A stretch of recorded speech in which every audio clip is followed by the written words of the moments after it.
The Kingdom of Aksum, also known as the Aksumite Empire, was an ancient state that flourished in the region that currently includes Eritrea and the northern part of Ethiopia. The kingdom was of great economic and political importance in East Africa, one of the first African states to adopt Christianity as its official religion. The Kingdom of Aksum was founded around the 1st century AD by the Semitic peoples of the region. The fertile agricultural land allowed the inhabitants of northern Ethiopia to cultivate and trade wheat, barley, and millet, as well as raising goats and sheep. This trade network included links with Egypt to the north and southern Arabia. Wealth acquired through trade and military power added to this prosperous agricultural foundation.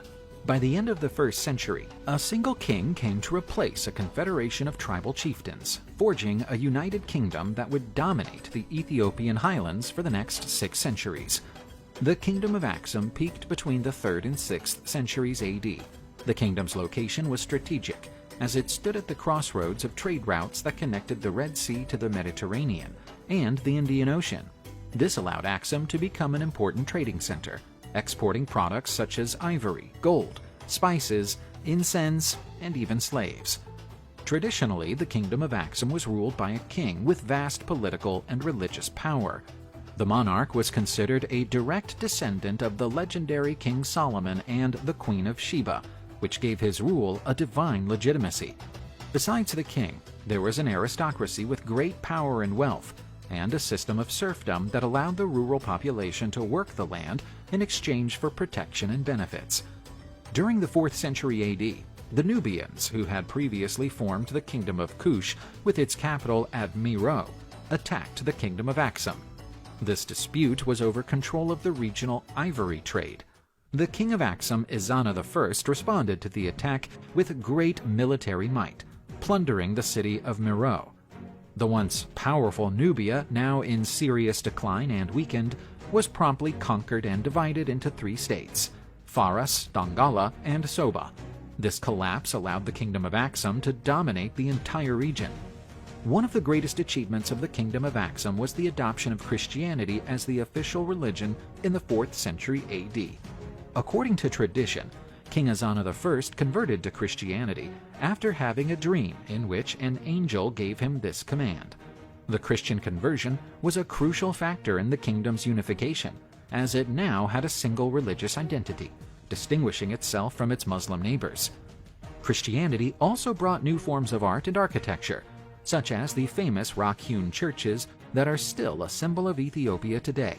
They are an example of the mastery of Aksumite architects in carving monumental structures in stone, creating sacred spaces that are still considered landmarks of Christian architecture today. These churches, which date back to the 4th and 5th centuries AD, include the Church of St. George in Lalibela and the Church of Our Lady Mary of Zion in Tigray. Judaism also had a substantial impact on the Kingdom of Aksum.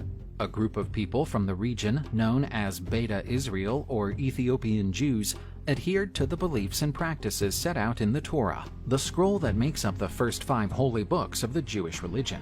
Although the scriptures and prayers are written in the Ge'ez alphabet rather than Hebrew, the religion shares a common ancestry with modern Judaism. The Kingdom of Aksum also played a key role in the history of African writing, having created its own Ge'ez alphabet used to pen religious texts and official documents. Ge'ez influenced the writing of other peoples in the region, such as the Amharic people, who still use an adapted form of this alphabet today. The decline of the Kingdom of Aksum had multiple causes, among them the changing of trade routes and the weakening of trade with the Middle East and India, pressure from invading peoples from southern and eastern Africa, and the loss of power of the kings at the expense of the aristocracy. The end of the kingdom is generally dated to the 10th century AD, when it was overrun by the Agao and Zagwe peoples. The legacy of the Kingdom of Aksum can be seen today in Eritrea and Ethiopia, countries that have inherited some of this culture and traditions. For example, the Ethiopian Orthodox Church is a continuation of the Christian tradition established by the Aksumites. The Amharic language spoken in Ethiopia originates from the Ge'ez alphabet. In addition, the history of the Kingdom of Aksum is celebrated in traditional festivals and ceremonies in the region, such as Timkat, commemorating the baptism of Jesus Christ in the Jordan River. One of Aksum's most famous landmarks is the obelisk of Aksum, one of the tallest in the ancient world. There are also other obelisks and stelae that bear witness to the greatness of the city at its peak. These structures are made of large stone blocks and embellished with inscriptions in ancient Ethiopian languages. Also, Aksum is known for the place that housed the kingdom's rulers. The site is an important tourist and archaeological attraction. Many visitors go to Aksum to explore the ruins and learn about its enthralling history.